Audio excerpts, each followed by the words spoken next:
Hello, Tabis. Welcome back in another episode of The Wellness Turn the Hourglass. Hope so that you guys are doing really very well. So, yes, without wasting your time, let's dive together in the another episode of Madness. तो yes अभी episode का start होता है। यहाँ पर मैरिया को दिखाया जाता है और उसे कोई बोल जाता है कि वाह तुमने एक और बैट जीत ली, मतलब कि तीसरे दिन भी बहुत सारी बैट्स जो हैं वो जीत जाती है। और कहती है कि मैं लगातार 3 दिन से आर्ट ग्लास को इस्तेमाल कर रही हूँ, जो कि बहुत ज़्यादा थकावट भरा है। और यहाँ पर वो जा रहे होते हैं, इतने में काफ़ी लोग जो हैं उनके इर्द आ जाते हैं और कहते हैं प्लीज़ जाने से पहले हमसे थोड़ी देर बात तो कर लो, तुम थोड़ी देर और रुक सकती हो। और यहाँ पर एरिया जो है वो सिचुएशन को समझ जाती है और एनी से कहती है कि तुम मेरे ख्याल से हमें बढ़ जाना चाहिए और तुम जो गैरेज है उसे लेकर दरवाजे पर तैयार हो। यहाँ पर हमें पीछे कोई पर्सन दिखाई जाता है जिसने कोई लाइन का मास्क पहना होता है। खैर फिलहाल उसको छोड़ें और हम आगे बढ़ते हैं। यहाँ पर जो लड़के होते हैं वो बोल रहे होते हैं कि मैं समय अपनी जो ट्रिक है उसका बारे में बताती जाओ, तुम कहाँ भाग रही हो। और यहाँ पर एरिया जो है वो कहती है कि जो गैम्बलर्स हैं ये बहुत ज़्यादा मतलब कि इनके पास बहुत कम मैनर्स है। और यहाँ पे जो गैम्बलर्स हैं वो कह रहे होते हैं कि हमें लगता है वो इस तरफ गई हुई है, हमें जल्दी उसे पकड़ना होगा, ये ना हो कि वो किसी प्राइवेट रूम में जाकर अपनी जो गैम्बलिंग है उसे दोबारा शुरू कर दे। आफ्टर ऑल उससे हमें मतलब कि लॉस्ट होगा, हमें उसे पकड़ना होगा। मेरे ख्याल से वो यहीं कहीं छुपी होगी और यहाँ पे आएगा कहती है मुझे भी यहीं कहीं छुप जाना चाहिए। और फिर वही लाइन मास्क वाला पर्सन जो है वो एरिया के सामने आता है और कहता है कि तुम इस तरफ चलो। और फिर उसे वो अपने कमरे में ले आते हैं। यहाँ पे एरिया उसको देखती है और कहती है ओ ये गोल्ड लाइन मास्क वाला पर्सन ही है कौन। वैसे मैंने जब इसके बाद पहली दफ़ा सुनी थी तो मुझे ये जाना पहचाना लग रहा था। और फिर यहाँ पे जो पर्सन है वो बोलता है कि मेरे ख्याल से मैंने ये जो रूम है वो रेंट पे लिया हुआ है, तुम यहाँ पे रह सकती हो जब तक कि वो तमाम पर लोग चले ना जाते। अरे कहती है वो मुझे लगता है मेरे को गलतफहमी हो गई है और मेरे ख्याल से मैं इससे ऐसे ही इत्तेफाकन मिल चुकी हूँ। खैर यहाँ पर उसको उन लोगों की आवाज़ आती है जो कह रहे होते हैं कि मेरे ख्याल से वो ऊपर गई होगी, जल्दी चलो उसे हमें पकड़ना होगा। और यहाँ पर ये जो है अपनी उनके ऊपर हाथ रख के बंद कर लेती है और फिर वो कहती है कि ठीक है फिर मुझे जाना चाहिए यहाँ से। वो लोग मेरे ख्याल से ऊपर चले गए, लेकिन जो क्राउन प्रिंस होते हैं यानी कि एशर, मैं सारी जो वो होते हैं क्लूज होते हैं वो पहले ही खोल देती हूँ, तो सॉरी इसके लिए। खैर यहाँ पर जो क्राउन प्रिंस है वही है स्लाइड मास्क के पीछे और वो बोलता है कि थोड़ी देर इंतजार कर लो जब तक कि वो लोग जो हैं वो चले जाते हैं, मैं जाके देख कर आता हूँ वो चले गए हैं कि नहीं। और उसके बाद वो अपने नौकर नौकर से कहता है कि जाओ उन सबको मार दो और उन्हें बांट दो, ओके। तो यहाँ पर उसका नौकर जो है वो ऐसा कहकर चला जाता है। यहाँ पर जो मतलब कि क्राउन प्रिंस होते हैं एक्चुअली वो बोलता है कि मैं तुमसे यहाँ पे कुछ पूछना चाहता हूँ, मैंने तुम्हारी जो कसिनो में अब तक तुमने बैटिंग की उसके बारे में देखा, मुझे बहुत अच्छा लगा वहाँ पे 52 कार्ड थे, मगर तुम्हें फिर भी ठीक कार्ड कैसे चुना, मैं इसके बारे में थोड़ा क्यूरियस हूँ। अगर तुम्हें बुरा ना लगे और तुम अनकम्फर्टेबल फील ना करो तो तुम प्लीज़ मुझे इसके बारे में बता सकती हो। तो एरी कहती है वैसे इसने मेरी मदद की है और ये मुझे कोई बुरा पर्सन भी नहीं लग रहा है। यहाँ पे एरी को नहीं मालूम के अंदर ऐश्वर्य है। तो वो बोलती है कि मेरे ख्याल से मैं इसको बता सकती हूँ कि मैंने वहाँ पे क्या किया। और कहती है कि मैंने सिर्फ और सिर्फ अपनी स्किल पे यकीन किया और अब उसके ज़रिए ये बैट जो है वो लगाया, मैं जीत गई। तो ऐशे कहता है स्किल स्किल कैसी। तो एरी बताती है कि लक लक भी तो एक स्किल होती है, क्या तुम्हें नहीं लगता। और ऐशे जो है वो बस स्पीचलेस हो जाता है और एरी कहती है कि मुझे मालूम है ये लड़का इतना बुरा नहीं, लेकिन मैं इसके ऊपर आगे अपने सारे ट्रम्प कार्ड्स को खोल नहीं सकती। और फिर यहाँ पर उसका सर्वेंट आता है और कहता है कि मैंने तमाम जो ग्रुप है वो मतलब कि खेल दिया है। तो यहाँ पर जो ऐशे होता है वो अपने सर्वेंट से कहता है कि तुमने बहुत जल्दी काम कर दिया। और एरिया को कहता है कि अब तुम जा सकती हो। तो एरिया कहती है शुक्रिया तुम्हारा, तो मैं यहाँ से चलती हूँ। उसके बाद यहाँ पर जो क्राउन प्रिंस है वो अपने सर से वही मास्क उतारता है और कहता है कि उसे क्या लगता है कि वो उस फ़िल्मी से मास्क के पीछे मुझसे छुप सकती है, लेकिन वो खूबसूरत लग रही थी। और यहाँ पर जो वो होता है सॉरी सर्वेंट होता है वो कहता है कि लॉर्ड एशियो मुझे लगता है जो वीका है वो अपनी रिपोर्ट लेकर आती होंगी। तो एशियो कहता है क्या उसने जो अपनी वो थी डील थी वो कर ली है। तो यहाँ पर हमें वीका को दिखाया जाता है जो कहता है कि विस्काउंट वीक जो है वो मुझे लग रहा था उनको इस डील का अंदाज़ा था और उन्होंने कहा कि उनके पास अभी इनफ फंड नहीं है इसे ख़रीदने के लिए। तो ऐशर कहता है वो मतलब कि इस कसिनो खरीदने के लिए विस्काउंट के पास भी इतने पैसे नहीं है। तो वीका कहता है कि लेकिन उन्होंने कहा है कि हम इसकी बात किसी और से ना करें, उन्होंने कहा है कि वो जल्द ही फंड्स जो हैं जमा कर लेंगे। यहाँ पर ऐशर कहता है कि हाँ मैंने उसे बस सिंपली ये कहने को कहा कि लोगों में एक बात फैला दो कि क्राउन प्रिंस जो है वो कसिनो को हैंडल नहीं कर पाया। लेकिन मुझे इस बात से हैरानी है कि वो इतनी जल्दी इस कसिनो को ख़रीदने के लिए मान गया, मतलब कि जो विस्काउंट है वो भी मेरी पावर को अंडर एस्टिमेट कर रहा है, ये तो बहुत ख़तरनाक है मेरे लिए। लेकिन मैं इसका कुछ ना कुछ कर लूँगा। वैसे तुमने उसे बताया तो है ना कि इस डील के बारे में लेडीज़ को पता ना चले। तो इसका अभी क्या कहता है हाँ बिल्कुल मैंने उन्हें बताया है। और यहाँ पर जो ऐशे होता है वो कहता है कि मेरे ख़्याल से विस्काउंट भी उसे इसके बारे में बेशक नहीं बताएगा, क्योंकि वो हर बार वो जो हाउस फ्रेडरिक है उसे जवाब देना अच्छा नहीं समझेगा और उसे वैसे भी अपनी जो एसेट्स है और अपनी पावर है उसे इंक्रीज़ करनी है हाउस फ्रेडरिक से। और फिर यहाँ पे वीको और जो क्राउन प्रिंस है वो बहुत अजीब तरीके से हंसते हैं और वो कहते हैं कि हम उसे मजबूर कर देंगे इस कसिनो का ज़्यादा से ज़्यादा इस्तेमाल करने के लिए और एक वक्त आएगा जब हम इस कसिनो को बंद कर देंगे। मुझे यकीन है उससे बहुत लॉस होगा और आफ्टर ऑल हम चाहते भी हैं कि जितने भी नोबल्स हैं उनके पैसे जो हैं वो जल्द से जल्द खत्म हो ताकि उनकी जो पावर है वो थोड़ी स्टेबल हो जाए। After all as a crown prince मैं कैसे देख सकता हूँ पावर्स को इतनी वर्सली ग्रो होते हुए, मतलब ऑब्वियसली इन लोगों के पास इतना मनी आ चुका है तमाम तरह नोबल्स के पास कि उनकी पावर जो है वो उनके अकॉर्डिंग क्राउन प्रिंस या और मतलब कि किंग वगैरह से भी ज़्यादा है, मतलब कि वो लोग ऐसा सोचते हैं और ऑब्वियसली ऐसा है भी क्योंकि जो पावर है वो मनी के ऊपर डिपेंड करती है और मनी बहुत बुरे तरीके से सर्कुलेट हो चुका है। खैर यहाँ पर जो विकी है, मतलब सॉरी, विका कहता है कि मेरे राज्य जो हमारे विस्काउंट रॉसन है, यानी कि एरिया के फादर, स्टेप फादर, हम उनसे जो टैक्स है उस वेयर हाउस की वजह से कलेक्ट नहीं कर पाएंगे। हम उसके ऊपर कोई लिमिट नहीं लगा सकते उनकी जो वो है, मतलब कि ये जो एक्सपोर्ट इम्पोर्ट है इस पर हम कोई लिमिट्स नहीं लगा सकते। आफ्टर ऑल उन्होंने एक वेयर हाउस जो बना लिया है, तो जो वो होता है क्राउन प्रिंस, वो कहता है मुझे गुस्सा आ रहा है उस पर्सन पे, मतलब कि ये कितनी बदतमीजी की बात है, हमें यहाँ पे कुछ तो करना होगा। तो वीका कहता है कि अभी ये जो लॉज है इनके अकॉर्डिंग तो हम कुछ नहीं कर सकते। तो क्राउन प्रिंस कहता है तो मतलब हमें लॉज को बदलना होगा। मुझे है परेशानी है उस पर्सन की वजह से, जिसकी वजह से हमें सब चीज़ों से रेगुलेट करना पड़ेगा। मतलब कौन है इस प्लान के पीछे, मतलब वेयर हाउस के प्लान के पीछे। और यहाँ पे वीका कहता है कि मुझे इसके बारे में मालूम है कि वो कौन है, और वो जब एरिया का नाम लेता है तो मतलब कि क्राउन प्रिंस तो बेचारा क्लूलेस हो जाता है और वो कुछ कह भी नहीं पाता, क्योंकि आफ्टर ऑल आगे तो एरिया ही है। और वो फिलहाल गुस्सा करके जो वीका है उसे भिगा देता है और कहता है कि तुम चाहो, अगर तुम्हारा काम की बात खत्म हो गई है, जब कोई और काम की बात हो तो आना। और वीका बेचारा कहता है क्या मैंने कोई गलती कर दी, मतलब कि इसके बारे में मुझे अभी नहीं कहना चाहिए था। और वो वाकई बहुत बेचारा लग रहा है। यहाँ पर जो क्राउन प्रिंस है वो लेट जाता है और कहता है कि हाँ, मुझे याद है तुमने जब पूछा था कि मैं कौन हूँ, लेकिन मैं तुमसे कुछ पूछना चाहता हूँ कि असल में तुम कौन हो। मतलब तुम इतनी क्लासी एडवाइसेस कैसे दे देती हो, तुम्हारी जो झलक है उसे देखने के लिए मेरी आंखें जो है तरसती हैं। मैं हर बार इस बात का बहाना बनाता हूँ कि तुम्हारी नॉलेज की वजह से या तुम्हारी ब्यूटी की वजह से, लेकिन सच कहूँ तो तुम्हारी फुल अपीयरेंस ये हमेशा मुझे, मतलब कि मेरे दिल को बेताब करती है। आगे यहाँ पर जो क्राउन प्रिंस है वो बेचारा परेशान होता है और यहाँ पर मैरिया को दिखाया जाता है जो कि वेगो के सर से नीचे रखती है, कहती है ओह शुक्र है कि सब कुछ खत्म हुआ। और यहाँ पे एनी बोलती है कि इस जो चेक है इसमें बहुत सारे जीरोज़ हैं और आपने जो सारी चिप्स हैं उनको मतलब कि अनलॉक करवा दिया, मतलब कि चिप्स जो कसिनो में ये लेके जाती थी मनी वो। और यहाँ पे जो एनी है वो बोलती है तो क्या मतलब आप जो है आप कसिनो से आगे नहीं जाएंगी, तो कसिनो में आगे से नहीं जाया करेंगी। तो एनी कहती है बिल्कुल भी नहीं, मेरे पास इतना कम पैसे हैं जो मेरे लिए काफ़ी है। तो यहाँ पे जो एनी है वो कहती है कि वैसे वो जो वाइन थी वो मज़े की थी। और यहाँ पर एरिका जो है वो दिल में सोचती है कि हाँ मैं वहाँ पर और गेम्स खेल सकती थी आग ग्लास की मदद से अभी भी, लेकिन ये प्रॉब्लमेटिक होता है। और मेरे ख्याल से मेरे पास अभी इतने पैसे तो हैं कि मैं एक छोटा सा स्टार्टअप, मतलब कि छोटा सा बिजनेस स्टार्ट कर सकती हूँ। यहाँ पे वो बुलाती है एनी को और कहती है मुझे तुम्हारे भाई की मदद चाहिए, मैं उसको अच्छे से मतलब जो अच्छा अमाउंट है मनी का वो पे करूँगी, तो तुम उसे जितना जल्दी हो सके उतना जल्दी बुलाओ। सो यस, एपिसोड का स्टार्ट होता है। यहाँ पर हमें एनी के भाई को दिखाया जाता है जिसका नाम एंड्रयू होता है। वो कहता है कि आप मुझे चाहती हैं कि मैं जितनी शुगर पॉसिबल है उतनी शुगर खरीद लूँ। तो यहाँ पे एरिया कहती है हाँ मैंने यही कहा है कि जो पैसे मैंने तुम्हें दिए हैं उनसे जितनी हो सके उतनी शुगर जो है तुम खरीद लो। तो यहाँ पर जो एंड्रयू होता है वो कहता है हाँ बेशक मैं ये कर लूँगा, क्योंकि मुझे किसी पर्सन का पता है जिसका नाम मोनोपोली है और वो मुझे बहुत सारी जो शुगर है उसे होलसेल में दे सकता है बल्क की फॉर्म पे। मतलब कि कोई चीज़ होती है शायद, मतलब कि कोई सिचुएशन होगी, कंडीशन होगी शुगर की, ओके। हाँ, यहाँ पर जो एरिया है वो कहती है मैं यही तो चाहती हूँ कि तुम बहुत सारी जो शुगर है उसे बल्क के फॉर्म में खरीद लो, ताकि जो जब वो जो पिनोनुआ के ट्रेडर्स हैं उनसे जब नोबल्स हैं जो जब वो ट्रेडर्स से जो ताल्लुकात हैं अपने ख़त्म कर ले, तो मैं अपनी जो शुगर है उन्हें अच्छे से ट्रेड कर सकूँ। और बाय द वे जो पिनोनुआ के नोबल्स हैं वो कौन है ये आपको मैं बाद में बताऊँगी। खैर यहाँ पर बताया जाता है कि कुछ देर बाद यहाँ पर काफ़ी सारी लड़कियाँ वापस से टी पार्टी में गैदर होती हैं और वापस ये आपस में डिस्कस कर रही होती है कि हमने सुना है कि विस्काउंट सेरबी जो है और वो ना बहुत ज़्यादा अपने मतलब कि कस्टमर जो है उन्हें खो चुके हैं और बहुत ज़्यादा क्राइसिस में चले गए। और यहाँ पर आलिया कहती है कि ये मतलब कि मेरी जो टीचर्स हैं उनके हस्बैंड के बारे में बात करनी है, जो हर बार कहती रहती है तुम्हें हम मेरे बेटों से मिलना चाहिए, क्योंकि वो लोग जो फैमिलीज़ हैं वो इतनी मतलब बड़ी फैमिलीज़ में नहीं आती, वो छोटी फैमिलीज़ में आती हैं। और वो जो उनके मतलब कि वो चाहती थी कि उनके बेटों से मैं शादी कर लूँ ताकि जो उनकी फैमिली है वो थोड़ी सी उनकी पावर जो है एक्सपेंड हो जाए। खैर यहाँ पर सारा को दिखाया जाता है जो चल के कहीं जा रही होती है और यहाँ पे जो ऑरेंज हेयर वाली लड़की होती है वो कह रही होती है कि ओ मुझे डर है कि कहीं हमारी फैमिली भी जो है इन चीज़ों की वजह से परेशान ना हो जाए। और यहाँ पर जो एरिया है वो दिल में कहती है कि तुम लोग कितना फिक्र क्यों कर रहे हो, तुम लोग की जो फैमिली है वो इतनी छोटी है कि नोबल्स में आती नहीं। मुझे यकीन है ये जो लोग हैं ये सिर्फ उन्हीं को टारगेट कर रहे हैं जो कि मतलब कि छोटी फैमिलीज़ है, लेकिन कम से कम नोबल्स में आती है, तो तुम लोग परेशान होने की कोई ज़रूरत नहीं। और ये सब जो है मुझे पता है ये पिनोनुआ के ट्रेडर्स कर रहे हैं, पिनोनियो के नोबल्स कर रहे हैं, मतलब कि जो पिनोनुआ है ये कोई जगह है जिसके नोबल्स जो हैं वो ये सब कर रहे हैं ताकि जो चीज़ें हैं वो जब कम पड़ जाए तो वो लोग उसे ज़्यादा भाव में मतलब कि ज़्यादा पैसों में बेच सकें और इससे जो नोबल्स हैं वो क्राइसिस में चले जाए। और फिर ये कहती है कि ये हो सकता है कि जो क्राउन प्रिंस है वो इन सब चीज़ों के पीछे हो या फिर वो फॉरेनर से ये काम करवा रहा हो। खैर अभी वो ये सब सोच ही रही है और अपने सर पे हाथ रख लेती है। यहाँ पर अचानक से जो सारा है वो आ जाती है और एरिया कहती है कि सारा तो तुम यहाँ पे कब आई। तो सारा कहती है मुझे माफ़ करिएगा मैंने आपको कहीं डरा तो नहीं दिया। तो एरिया कहती है बिल्कुल भी नहीं, मैंने तुम्हें बिल्कुल नहीं डराया, तुमने मुझे बिल्कुल नहीं डराया, तुम फिक्र मत करो। तो सारा कहती है मुझे मालूम है तुम परेशान लग रही हो, क्या तुम अपने फादर की वजह से परेशान हो। तो एरिया कहती है क्या, और तुम्हें कहती है नहीं बिल्कुल नहीं, मैं उसकी वजह से परेशान क्यों होंगी। लेकिन यहाँ पर जो सारा है वो उसका हाथ पकड़ती है और कहती है कि तुम यकीन रखो वो जो तुम्हारा हाउस रेस्टोरेंट है वो इसकी वजह से मतलब कि क्राइसिस में नहीं जाएगा।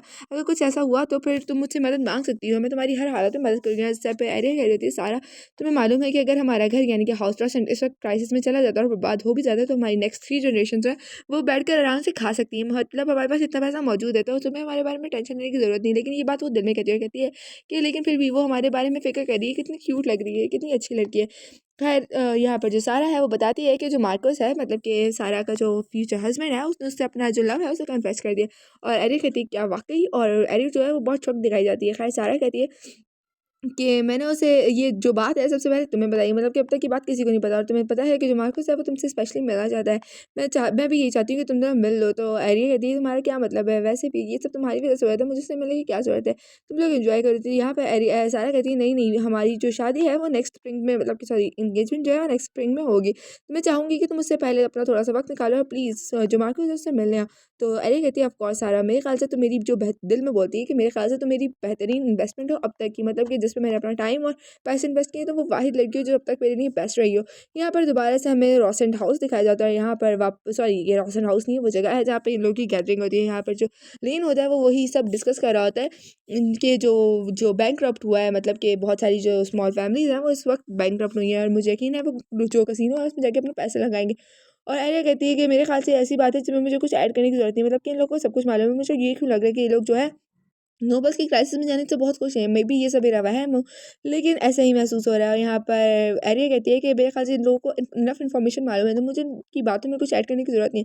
और यहाँ पर जो हमें विकी जो भी नाम था उस रेड हेयर वाले पर्सन का, वो बोलता है कि मेरे ख्याल से जो काउंट वीक है, सॉरी जो जो भी अभी क्राइसिस में गया है, वो अपना जो पैसा है वो कसिनो पे ज़रूर लगाएगा और वो बेस्ट आएगा। खैर यहाँ पर एरिया कहती है कि आप लोगों को हुआ क्या? वैसे क्या वो कसिनो, मतलब कि प्रिंस ने उसको कसिनो को बेच क्यों दिया? ये कैसे मुमकिन है? ये एडवाइस तो मैंने कल आप लोग के साथ शेयर की थी, क्या ये कैसे पॉसिबल है? फिर जो ऐशे होता है वो एरिया को देख रहा होता है। एरिया कहती है कि मुझे इस तरह की स्टेयर क्यों दे रहा है? तो ऐशे बोलता है क्या तुम्हें कुछ पूछना है? क्या तुम क्राउन प्रिंस के बारे में या कसिनो के बारे में कुछ पूछना चाहती हो? तो एरिया कहती है नहीं, मुझे कुछ नहीं पूछना। और दोनों कहती है कि किस तरह की स्टेयर से मुझे देख रहा था, मतलब कितनी अजीब तरीके से मुझे घूर रहा था, मुझे बहुत अनकंफर्टेबल फील हुआ।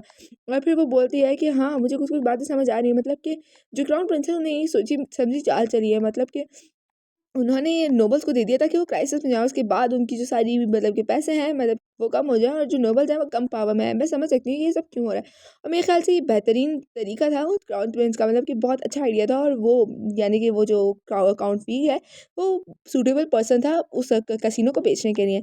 यहाँ पर जो एरिया की बातें सुनकर जो आखिरकार एशियर भी थोड़ा मतलब कि कंफर्टेबल हो जाता है, और वो कहता है कि वाकई तुम इस बात से मुत्तफिक हो। और उसके बाद हमें दिखाया जाता है कि जो उनकी गैदरिंग है वो खत्म हो जाती है, और यहाँ पे बैठ रही होती है। वो कहती है कि मैंने पहले भी कहा था कि मुझे इन चीज़ों में पढ़ना नहीं चाहिए, लेकिन क्राउन प्रिंस वो इतने इंटेलिजेंट कैसे हो सकते हैं? मतलब कि मेरी पास्ट लाइफ में उन्होंने ऐसा कोई डिसीजन नहीं लिया था, लेकिन मैं थोड़ी हैरान हूँ उनके डिसीजन से। खैर जो भी हो, मुझे इससे क्या फ़र्क पड़ता है? ये सब बोल के वो जा रही होती है, कितने में ऐशवर्य उसके पीछे आ जाता है, और वो कहता है कि आपकी जो मतलब कि जो आपकी थॉट्स हैं वो हमेशा बहुत इंप्रेसिव होती हैं, मतलब कि हमेशा मतलब कि हर दफ़ा आप मुझे चौंका देती हैं। और यहाँ पे ये कहती है कि मेरे ख्याल से मैंने ऐसा कुछ नहीं किया, नहीं इससे पहले मैंने कुछ ऐसा किया था।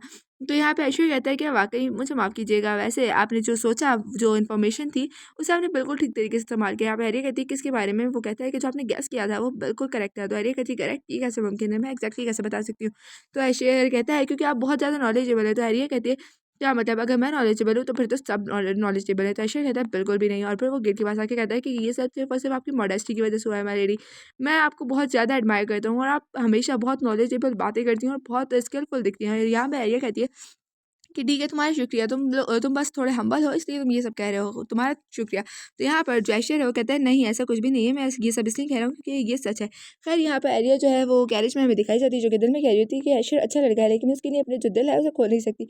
और वो भी ऐसे इंसान के लिए मैं अपना दिल कैसे खोल सकती हूँ जिसके इतने सारे सीक्रेट्स हों और वो मुझसे ही उन सीक्रेट्स को शेयर ना कर सकता। खैर इस वक्त मेरा ख्याल से मेरा जो अपना टाइम है मुझे वो ऑस्कर पर इन्वेस्ट करना चाहिए, क्योंकि वो ही वाहिद पर्सन है जो मेरे ख्याल से मुझे इन सब जो प्रॉब्लम है इनसे निकाल सकते हैं। और यहाँ पर हमें उसको मिली को दिखाया जाता है जो तैयार होती है, कहती है कि हाँ अब मैं बिल्कुल ठीक हूँ, अब मैं लेडी एसएस को वो वेलकम करने के लिए जा सकती हूँ। मेरे ख्याल से जो लेडी एसएस हैं वो यहाँ पर आई हुई हैं इनके घर में।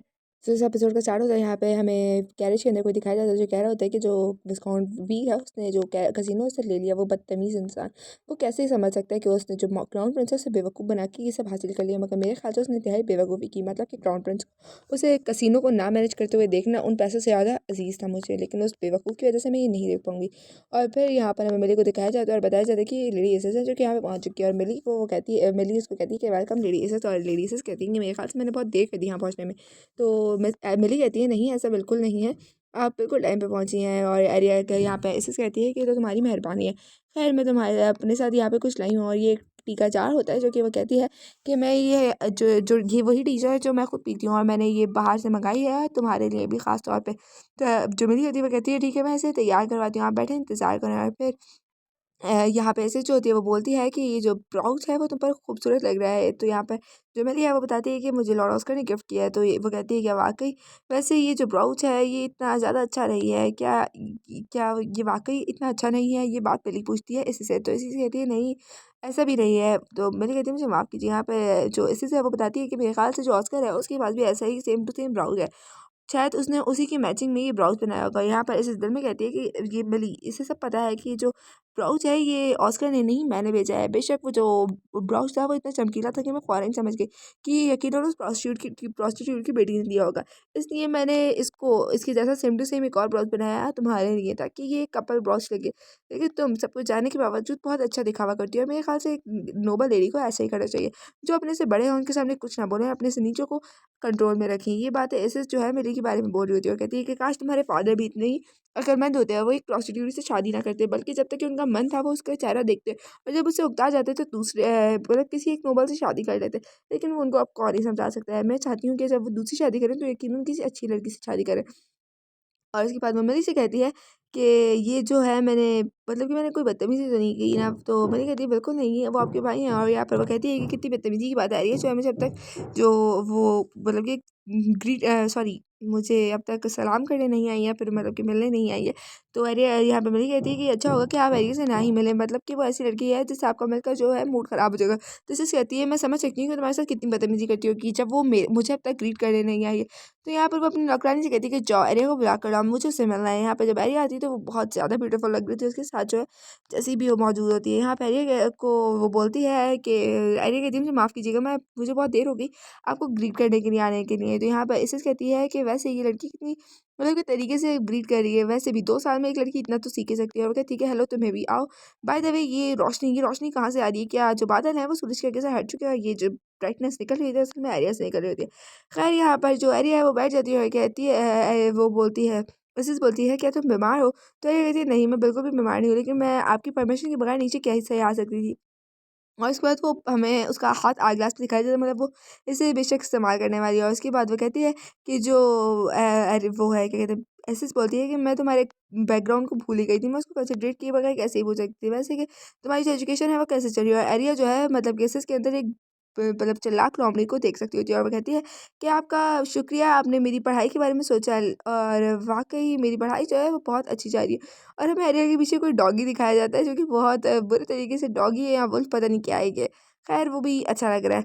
यहाँ पर हमें एरिया को दिखाया जाता है जो कि बहुत गुस्सा होती है, वो कहती है कि यानी इसके बारे में कि लेडीज़ जो है वो आज आने वाली हैं, इसके बारे में मुझे बताना कैसे बोल सकती है, कितनी वो बेवकूफ़ है। लेकिन मैं क्या ही कर सकती हूँ अब। और यहाँ पर वो कहती है कि क्या कहते हैं इसे कहती है कि तुम्हें अपनी फैमिली के नाम का ध्यान रखना चाहिए, मतलब कि तुम्हारी गलतियों की वजह से हमारी फैमिली का जो नाम है वो बर्बाद हो रहा है। तुम्हें इसके बारे में हार्ड वर्क करना चाहिए। मेरे ख्याल से हार्ड वर्क काफ़ी नहीं होगा, तुम्हें जितना कम हो सकता है उतनी कम गलतियाँ करनी चाहिए। और यहाँ पर जो एरिया है वो बेचारी कुछ कह तो सकती नहीं है, वो कहती है कि हाँ मैं अपना बेस्ट करूँगी। और यहाँ पर जो एसेस होती है वो दिल में कह रही होती है कि ये इतनी वल्गर लड़की है, मुझे वापस से जवाब कैसे दे सकती है, ये मेरे सामने इतनी कामली चाय कैसे पी सकती है, कि ये मुझे अपने आप से नीचे समझती है। ये बात एसेस एरिया के बारे में सोच रही होती है, और वो बोलती है कि बाय द वे ये टी जो है तुम पी रही हो ये कैसी लगी, मैं ये अपने साथ लाई हूँ। तो एरिया कहती है हाँ ये चाय, और उसके बाद उसकी पीती। और यहाँ पर जो एसेस है वो दिल में बोलती है कि छोटी लड़की, इसको तो इस चाय के टेस्ट के बारे में कुछ समझ भी आया होगा। एरिया बोलती है कि बहुत अच्छा है, और एसेस अपने दिल में बोलती है कि इसके मुँह में जो भी आ रहा है ये बोल रही है, इसको बेशक इसके टेस्ट के बारे में बिल्कुल कुछ नहीं मालूम। ऑफ कोर्स ये बेवकूफ़ जो है। तो यहाँ पे एरिया कहती है कि समर की ब्लैक टी है, और इसका टेस्ट जो है वो कड़वा होने के साथ साथ थोड़ा खट्टा भी है, जो कि हमारे बॉडी टेम्परेचर को हल्का रखता है, मतलब कि डाउन रखता है, जो कि समर के लिहाज से बिल्कुल परफेक्ट है। और मुझे मालूम है ये जो टी है वो क्रैम्बो रीजन से आई है। ये बातें सुनने के बाद जो हमें इस चीज़ को दिखाया जाता है वो थोड़ी शॉक दिखती है। और यहाँ पर हमें ऐसा पता चलता है कि ये बातें एरिया को बार बार ग्लास को फिलअप करने की वजह से पता चली है। खैर यहाँ पर जो एसेस है वो हंसते हुए एरिया से कहती है कि तुम अब जा सकती हो। एरिया कहती है आपका शुक्रिया मेरे बारे में सोचने के लिए। वो ऊपर आती है और वो बहुत ज़्यादा मतलब हमें टायर्ड दिखाई दे रही होती है। ऑफकोर्स उसने 4 ग्लासेस इतनी दफ़ा यूज़ किया है। और वो कहती है कि मेरे ख्याल से मैं आज मर सकती थी। और यहाँ पर हमें आग ग्लास को यूज़ करने से पहले की बातें बताई जाती हैं। मतलब कि यहाँ पे एसेस को आप देख सकते हो जो कि हंस रही है और मिली भी हंस रही है। और यहाँ पे एसेस कह रही होती है कि मुझे मालूम था तुम बेवकूफ़ लड़की, तुम्हें चाय के टेस्ट के बारे में बिल्कुल नहीं पता होगा। यहाँ पे मिली बोल रही थी कि ऑफ कोर्स तुम्हारा बैकग्राउंड, तुम इतनी नीची जात हो कि तुम्हें इन चीज़ों के बारे में क्या ही मालूम होगा, ये एक्सपेंसिव और नोबल्स की चीज़ें हैं। और फिर एरिया जो है वो एरिया की तरफ देखते हुए कहती है कि मैं इसकी आंखों में शर्मिंदगी देख सकती हूँ। और ऑफ कोर्स उसने ये जानबूझ के नहीं किया। लेकिन जो लेडी एसेस है वो मेरे लिए बहुत खतरनाक थी। यहाँ पर जो एनी है वो बेचारी अपनी आंखें बंद करके चिल्ला रही होती है कि मैं वाकई सब कुछ भूल चुकी थी, मुझे माफ़ कर दीजिए मिस एरिया। और एरिया जो है वो उसके पास पहुँचती है और हम्बलनेस शो करते हुए कहती है कि कोई बात नहीं, मैंने तुम्हें पहले भी कहा था इन चीज़ों के बारे में मत सोचो, वैसे भी ये मेरी ही गलती है, मैंने तुम्हें कहा था कि मुझे डिस्टर्ब मत करना जब तक कि कोई अर्जेंट काम ना हो। तो एनी कहती है आप कितनी अच्छी हैं मिस एरिया, वैसे मेरे पास एक न्यूज़ है, मतलब कि एक लेटर है जो मेरे भाई एंड्रू ने शेयर किया है, जो कि अभी कुछ देर पहले ही आया है। तो एरिया कहती है एक लेटर, और उस लेटर के अंदर लिखा होता है कि मैंने जो ट्रांजेक्शन है बहुत सारे लोग, मतलब कि एक पर्सन ने उसके साथ किया है, वो भी 10 गुना दाम बढ़ाकर, मतलब कि 10 गुना ज़्यादा प्राइस पे है। ये कहती है उसने बिल्कुल ठीक किया। और यहाँ पे हमें उस पर्सन को दिखाया जाता है जिससे बाकी सारे पर्सन पूछ रहे थे कि तुम्हें शुगर कहाँ से मिली। हमें भी बताओ, अपनी जो इन्फॉर्मेशन है उसको लिमिटेड मत रखो, हमें भी जानना है कि तुमने जो शुगर है वहाँ से कैसे परचेज़ की। लेकिन वो जो आदमी होता है वो बहुत चालाक होता है, वो इनको नहीं बताता और कहता है मैं इस इन्फॉर्मेशन को कैसे तुम लोग को पहुँचा बता सकता हूँ, मतलब कि ये चीज़ जो है मैंने 10 गुना दाम में आगे खरीदी है, मैं ऑब्वियसली अपना मुनाफा भी रखूँगा इसमें। तो मैं तुम लोगों को आगे से जो चीनी है उसे शेयर कर दूँगा, मतलब ये आगे से चीनी जो है वो इन लोगों को बेचना चाह रहा है। खैर यहाँ पर हमें मिली को दिखाया जाता है जो कि खाना खाई थी, उसे खाना लिटरली चब नहीं रहा होता है। वो कहती है कि खाने का जायका चीनी के बगैर बहुत बुरा लग रहा है। तो यहाँ पर जो मिली का फादर होते हैं यानी कि काउंट, वो बोलता है कि हाँ मैं समझ सकता हूँ, लेकिन मैं क्या कर सकता हूँ, जो पर्सन है जो चीनी ट्रेड कर रहा है वो हम जैसे नोबल्स को ये चीनी नहीं दे रहा, वो सिर्फ और सिर्फ एक पर्सन को दे रहा है और वो आगे जिन लोगों तक पहुँचाता है वो लोग हम तक पहुँच नहीं देते चीनी। लेकिन मेरे ख्याल से इन सब चीज़ों का ख्याल क्राउन प्रिंस को रखना चाहिए। और मिली भी कहती है हाँ क्राउन प्रिंस को अपनी जो आवाम है उसका तो ध्यान रखना ही चाहिए। लेकिन एरिया बोलती है तुम जैसी नोबल्स जब होंगे तो क्राउन प्रिंस भला तुम लोग का क्यों ही ख्याल रखेगा, मैं भी क्राउन प्रिंस होती तो मुझे हरगिज़ फ़र्क नहीं पड़ता कि तुम लोग जी रहे हो या मर रहे हो। खैर यहाँ पर हमें उस पर्सन को दोबारा दिखाया जाता है जैसे एरिया के जो पर्सन हैं जो चीनी फ़रोख्त कर रहे हैं। और यहाँ पर वो पर्सन बोलता है कि तुम क्या कह रहे हो, मैं तुम्हें 20 गुना दाम कैसे दे सकता हूँ इस चीनी के बदले, मैं ऑलरेडी तुम्हें 10 गुना देने पे इतना पछता रहा हूँ, मतलब कि मेरे पास इतने भी पैसे नहीं कि मैं 10 गुना दे सकूँ, अगर बहुत मुश्किल से मैं किसी तरह तुम्हें दे रहा हूँ। तो यहाँ पर वो जो पर्सन होता है यानी कि एंड्रयू, वो कहता है कि मेरे मालिक ने तुम्हारे लिए एक अच्छी ऑफ़र रखी है, मतलब कि वो तुम्हें से ऐसे ही पैसे थोड़ी लेना चाहती है, वो चाहती हैं कि तुम अगर हमें इसे 20% में खरीद रहे हो तो तुम आगे से 30 या 40 जितने मर्जी में बेचो, तुम्हारा ये तुम पर डिपेंड करता है कि तुम्हें इसे कितने पैसे में बेचना है। तो आदमी कहता है 20, मैं इसका 20% भी कमा सकता हूँ, हाँ मैंने इसके बारे में सोचा ही नहीं, मैं इससे 30 गुना भी ज़्यादा कमा सकता हूँ, अब ये मेरी बारी है पैसा कमाने की। और फिर वो उस एंड्रयू से बोलता है कि ठीक है जितना भी स्टॉक तुम्हारे पास चीनी का पड़ा हुआ है तो मुझे सारा बेच दो। और एंड्रयू कहता है बिल्कुल ठीक है, और वो 20 गुना कीमत पे वो तमाम जो चीनी है उसे बेच देता है। खैर उसके कुछ दिनों बाद दिखाया जाता है और वो आदमी बहुत सारी जो चीनी है उन लोगों को फ़रोख्त कर रहा होता है। वो सारे बोल रहे थे कि हमें चीनी दो, हमें चीनी दो, हमने पहले पैसे दिए, हमने ज़्यादा पैसे दिए।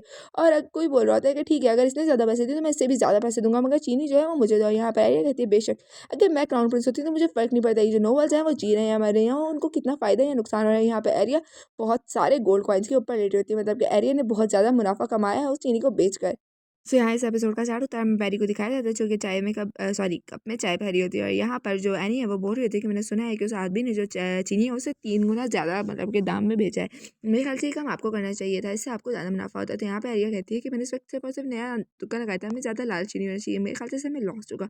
और फिर वो कहती है कि क्या कहते हैं मेरी इन्वेस्टमेंट जो है मेरे ख्याल से अब हमें ज़्यादा चीज़ों में करनी चाहिए ताकि जो जो नुकसान का खर्चा है वो कम हो सके। और यहाँ पे एनी कहती है कि वाकई, और यहाँ पर एरिया जो है वो बैरी को बुलाती है और कहती है कि तुम जो हो कब सीखोगी कि चाय को टेम्परेचर नॉर्मली किस तरह होना चाहिए, और तुम ये बेकार से कुकीज़ में नहीं कैसे ला सकती हो जिसका कोई जायका ही नहीं है। तो यहाँ पे बैरी बोलती है कि दरअसल जो शुगर है वो ख़त्म हो चुकी है, तो मैं कैसे आपके लिए मीठे बिस्किट्स ला सकती हूँ। तो यहाँ पे एरिया कहती है क्या तुम्हें लगता है कि मुझे इस बात का नहीं मालूम, मुझे इसका एक शक अंदाज़ा है, लेकिन तुम्हें इसके जो एक्सचेंज में कोई और चीज़ तो लानी चाहिए थी, तुम्हें इतना तो अकल इस्तेमाल करनी ही चाहिए।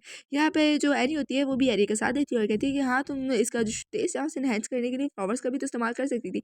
मैंने बिल्कुल ठीक कहा ना मिस एरिया। और यहाँ पर एरिया कहती है हाँ मैं अगर इसके बारे में याद करूँ तो मेरी पास लाइफ में जब मैंने खाने के जायके को लेकर हल्ला गुल्ला मचाना शुरू कर दिया था, तब मैंने मार्केट में एक नई चीज़ देखी थी, वो थी एक सेंटेड ऑयल, मतलब कि एक ऑयल था जिससे मीठे की खुशबू आती थी जो उस वक्त बहुत पॉपुलर आया था। मेरे ख्याल से मुझे इसके ऊपर चीज़ें पे पैसे इन्वेस्ट करने चाहिए। और ये बात तभी वो सोच रही होती है, मतलब कि इसने ये बात ऊँची आवाज़ में नहीं की होती है। और वो फिर बैरी से कहती है कि जो मेरे कमरे के सामने सीढ़ियाँ उन्हें जाके साफ़ करो, मैंने वहाँ पे धूल देखी थी। और बेचारी बैरी जो है वो कहती है कि ठीक है बस।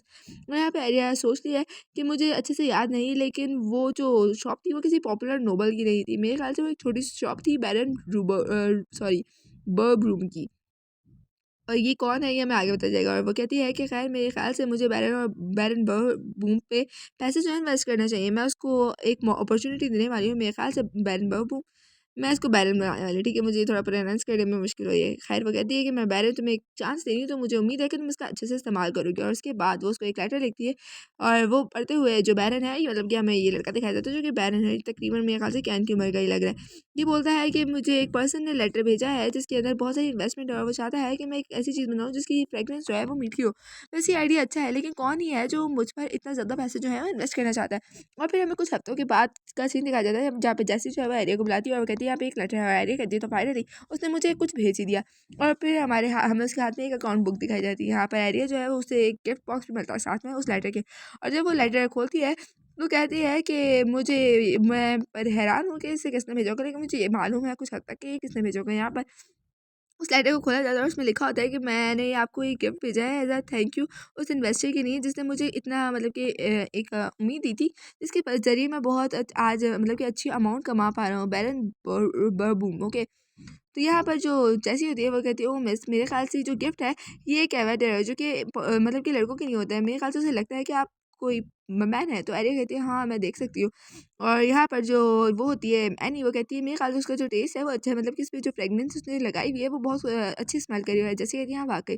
तो एरिया कहती है कि मुझे क्या करना चाहिए, मैं कब तक ऐसी छुपकी बिजनेस जो है चलाती रहूँगी। और फिर वो एनी को कहती है कि एनी मुझे तैयार करो, मतलब कि मेरी तैयार होने में मदद करो, मुझे बाहर जाना है। तो एनी कहती है कि ऐसा आप कहाँ जाने वाली, मेरे आपके लिए कौन सा सूट निकालूं।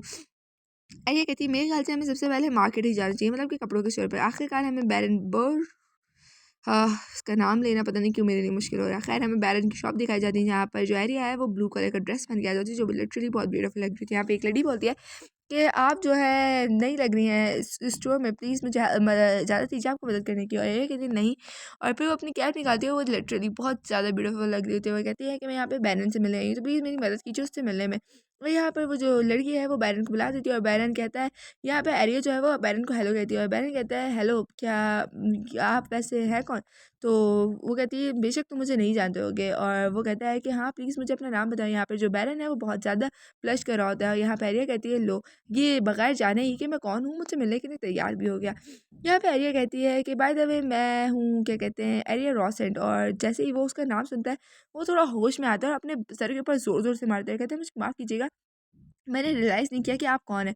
और यहाँ पे आर्या कहती है क्या वाक़ई चलो कम से कम ये एक अच्छा एडल्ट लगता है, मतलब कि इसे जब पता चला मैं एक छोटी बच्ची हूँ, इसने अपने आप को उस फालतू से इल्यूज़न से निकाला। मतलब कि लिटरली कुछ देर पहले ब्लश हो रहा था, कम से कम ये कैन की तरह तो नहीं जो फालतू बातें सोचता है। खैर अभी कैन को कुछ फालतू बातें सोचते हुए तो नहीं दिखाया, लेकिन वाक़ई वो आर्या को देख के ब्लश कर रहा था और बहुत अजीब-सा रिएक्शन दे रहा था। आगे बढ़ते हैं। यहाँ पे आर्या कहती है कि मैंने तुम्हारे ये जो वो है क्या कहते हैं बिज़नेस है उसे देखा, तुम्हारा बाय द वे अगला जो मूव है वो क्या होने वाला है। तो यहाँ पे जो पैरेंट होता है वो कहता है कि मेरा नेक्स्ट मूव वैसे मैंने इसके बारे में कुछ खास नहीं सोचा, लेकिन मैं चाहता हूँ कि जो अभी जो मैं मतलब कि जो सेंटेड ऑयल और नोबल्स में बेच रहा हूँ उसकी थोड़ी फ्रेगनेंस कम करके मैं उसे कुछ कम पैसे करके नोबल्स को भी मतलब कि जो कॉमनर्स हैं उनमें भी ये बेचूँ। दरअसल मैं अब तक ये नोबल्स को इसलिए बेचता आया हूँ क्योंकि जो इन्वेस्टर है उसको मुझे उसकी जो अमाउंट है उसे भी लौटाना है। मैं नहीं चाहता मेरे इन्वेस्टर को लॉस हो इससे। लेकिन अब मेरे ख्याल से मैं ये कर सकता हूँ, मतलब कि कॉमनर्स को भी सेल कर सकता हूँ, मुझे इससे भी अच्छा मुनाफा होगा। तो ये कहती है हाँ ये बेहतरीन आइडिया है, मैंने इसके बारे में सोचा क्यों नहीं। और फिर वो दिल में कहती है कि बेशक मैंने बेहतरीन इंसान के ऊपर इन्वेस्टमेंट की, बहुत अच्छा बिजनेसमैन है। और यहाँ पर ये कहती है कि क्या ये ठीक होगा कि तुम अपनी जो अपनी तमाम तर जो इन्फॉर्मेशन है वो मेरे साथ शेयर करो, मतलब कि मैंने अभी सिर्फ अपना नाम तुम्हें बताया। क्या तुम जो प्रीटी गर्ल्स पे बहुत जल्दी यकीन कर लेते हो, क्या तुम्हारी जो वीक स्पॉट है वो है, मतलब कि तुम्हारी कमज़ोरी है क्या ये। तो जो बैरन होता है वो कहता है बिल्कुल नहीं, बिल्कुल ऐसा नहीं है। आप ऐसा मत सोचिए प्लीज़। मैं ऑनेस्टली कहूँ तो मतलब जब आपने मुझे अपने आप को इंट्रोड्यूस करवाया मुझे लगा कि आप ट्रस्टवर्दी हैं और ऑब्वियसली आप यहाँ पर आई भी हैं। तो एरिया कहती है क्या वाक़ई? तो कहता है हाँ, बिल्कुल, बेशक आप ट्रस्टवर्थी लगती है। तो वैसे भी जो मेरा इन्वेस्टर है वो भी मेरे पास अचानक से ऐसे ही आए थे और उनकी वज़ह से आज जो भी मैं हूँ वो हूँ। मगर यहाँ पे एरिया कहती है कि मेरे ख़्याल से तुम्हें 1 मिनट रुकना चाहिए। और फिर वो जो कैवेटर उसने साइन किया होता है उसे निकालती है और वो उसके पास आती है और कहती है कि मुझे ये मिला था किसी की तरफ से और ये बहुत अजीब लग रहा था मुझ पे। और यहाँ पे जो बैरन है वो उसे देख के थोड़ा शॉक्ड होता है, वो कहता है क्या वाक़ई ये कवर्ड। और यहाँ पे जो एरिया होती है वो उसको, सॉरी इसका नाम क्या है? सॉरी, क्रेविट, सॉरी मैं इसको कब से गलत प्रोनाउंस कर रही हूँ। एरिया जो होती है वो क्रेविट को उसको पहना देती है बैरन को, और वो कहती है कि ये मुझे गिफ्ट मिला था लेकिन ये जो है मेरे ऊपर बहुत बड़ा लग रहा है, मतलब कि मेरे साइज़ के अकॉर्डिंग नहीं है। मेरे ख्याल से ये तुम्हें ज़्यादा परफेक्टली आएगा। और ये वाक़ई उसे बहुत परफेक्टली आ जाती है। और वो जो बैरन होता है वो इस क्रेविट को देखकर बहुत ज़्यादा शॉक्ड होता है। और एरिया कहती है, हाँ मुझे माफ़ कीजिएगा, मैं अपना जो आपका जो गिफ्ट है उसे लौटाने आ गई। दरअसल ये जो है मुझे इतना सूट नहीं कर रहा था। मतलब कि यहाँ पे क्रेविट को पता चल जाएगा जो इन्वेस्टर है वो कोई और नहीं, इन्वेस्टर ये जो है वो एरिया ही है। सो यस सभी that's enough for today. Hope so कि आपका वीडियो पसंद आई। अगर पसंद आई तो प्लीज़ वीडियो को लाइक कर देना, जाना इससे पहले प्यारा सा कमेंट छोड़ के जाना, चैनल पर नहीं तो चैनल को सब्सक्राइब कर देना। और हाँ, साथ ही साथ आपके कॉन्टैक्ट लिस्ट में अगर कोई ऐसा पर्सन है जिसे कॉमिक एक्सप्लेन हुई देखना पसंद है तो प्लीज़ उसके साथ मेरी वीडियोज़ को ज़रूर शेयर कर देना, क्योंकि व्यूज़ बहुत कम आ रहे हैं। तो मिलते हैं आपसे कल। Till then take care, bye bye, अल्लाह हाफ़िज़।